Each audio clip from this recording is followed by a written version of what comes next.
Bienvenue à vous pour cette leçon d'orthographe CM1 CM2 sur les merveilles du monde.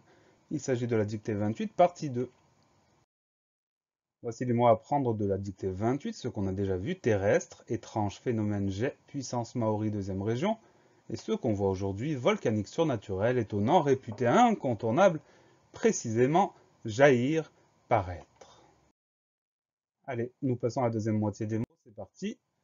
Le premier mot, c'est le mot volcanique. Alors, volcanique, c'est un mot qui est de la famille de volcan. On va trouver le radical, le mot volcan, à l'intérieur de volcanique. Première syllabe, vol, V-O-L. Deuxième syllabe, K, C-A. Le son K est obtenu grâce au C. Syllabe suivante, ni, N-I. Dernière syllabe, que, Q-U-E. Donc pas de piège dans le mot volcanique, V-O-L-C-A-N-I-Q-U-E. Le mot volcanique est un adjectif. On peut dire comment est-il, il est volcanique. On le décline avec un E, c'est la version de la liste, du masculin singulier. Pour avoir du masculin pluriel, on ajoute le S, du pluriel, volcanique ES. Féminin singulier, c'est comme le masculin singulier, on trouve le E à la fin. Féminin pluriel, on ajoute le S du pluriel, volcanique ES à la fin. Voilà pour le mot volcanique, V-O-L-C-A-N-I-Q-E. Le mot suivant, c'est le mot surnaturel. C'est un mot qui est de la famille de nature, donc on va retrouver ce radical là. On commence par un petit préfixe, le préfixe sur, qui s'écrit S-U-R. Ensuite, na, N-A, tu, T-U, rel, R-E-L. Le son est de surnaturel.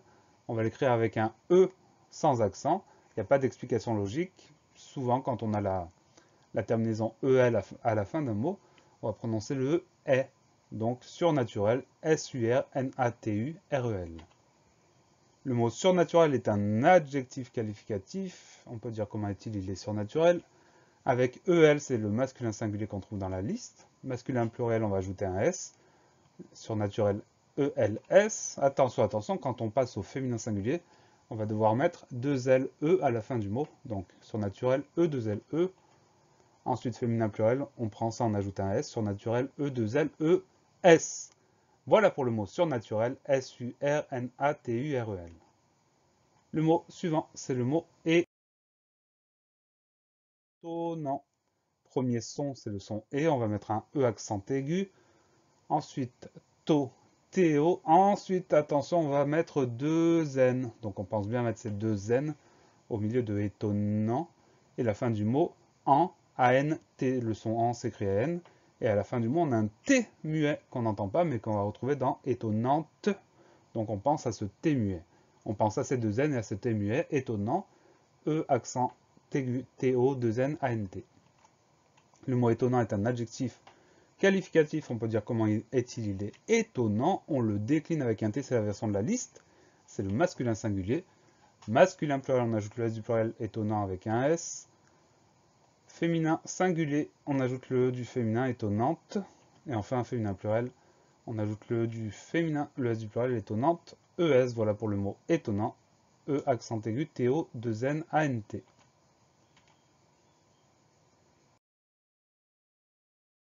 Le mot suivant, c'est le mot réputé. Première syllabe, ré, RE accent aigu, pas de problème. Deuxième syllabe, pu, PU, pas de problème. Troisième syllabe, T, TE accent aigu.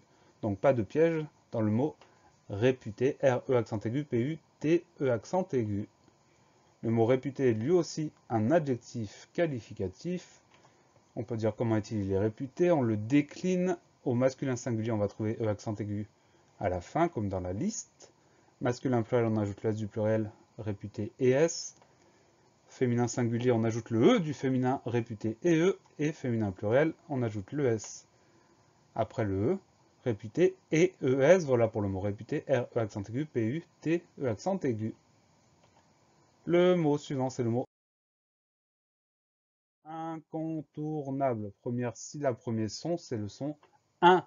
Le son 1, on va l'écrire IN. Ensuite, con, C-O-N, tour, T-O-U-R, na, N-A, bleu, B-L-E. Donc il n'y a pas de piège, on doit écrire tout ce qu'on entend en sachant que le son 1 va s'écrire IN. Incontournable, IN-C-O-N-T-O-U-R, N-A-B-L-E. Le mot incontournable est lui aussi un adjectif qualificatif, on va le décliner.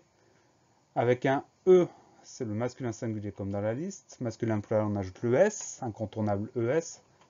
Féminin singulier, c'est comme masculin singulier avec un E à la fin. Et féminin pluriel, on va ajouter le S du pluriel. Incontournable ES, voilà pour le mot incontournable, INCONTOURNABLE. Le mot suivant, c'est le mot précisément. Précisément. Première syllabe pré, PR, E accent aigu. Deuxième syllabe si, CI, le son S, c'est avec un C. Ensuite, on a la syllabe Z, précisément. Le son Z, on va l'avoir avec un S tout seul, puisqu'il est entouré par deux voyelles. Ensuite, on a le son E qui s'écrit E accent aigu. Dans le mot précisément, les deux sons E s'écrivent de la même manière, c'est-à-dire E accent aigu. Enfin, on termine avec la syllabe ment, M-E-N-T, mais c'est souvent le cas. Quand on a la syllabe ment à la fin d'un mot, on écrit M-E-N-T, le son en E-N, et le T muet à la fin du mot. Donc la seule vraie chose qui doit retenir notre attention, c'est le T muet à la fin de précisément, précisément P-R-E accent aigu, C-I, S-E accent aigu, M-E-N-T. Le mot précisément est un adverbe qui exprime l'idée de manière. Voilà pour le mot précisément, P-R-E accent aigu, C-I, S-E accent aigu, M-E-N-T. Le mot suivant, c'est le mot jaillir. Alors attention au son Y de jaillir. On commence par le début du mot. Ja, J-A. Ensuite, on trouve le son Y, jaillir. Et ce son Y, il va s'écrire avec I, 2 L.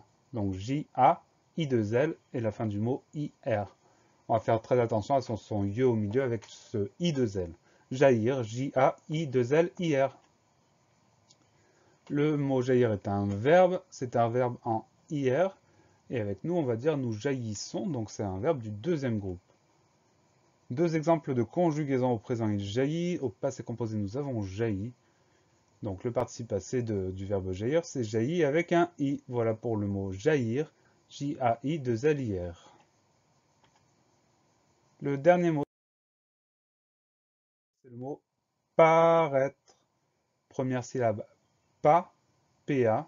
Deuxième syllabe ré, R-A-I. Alors attention, le son est s'écrit AI. Et dernière syllabe tre, T-R-E. Donc on pense à ce son est qui s'écrit AI dans paraître, P-A-R-A-I-T-R-E.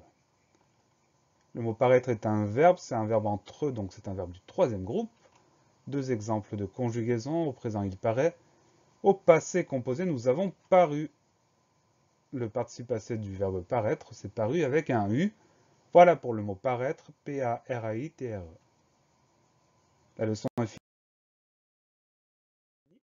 Pensez à réviser, pensez à vous entraîner et à bientôt sur la classe plus.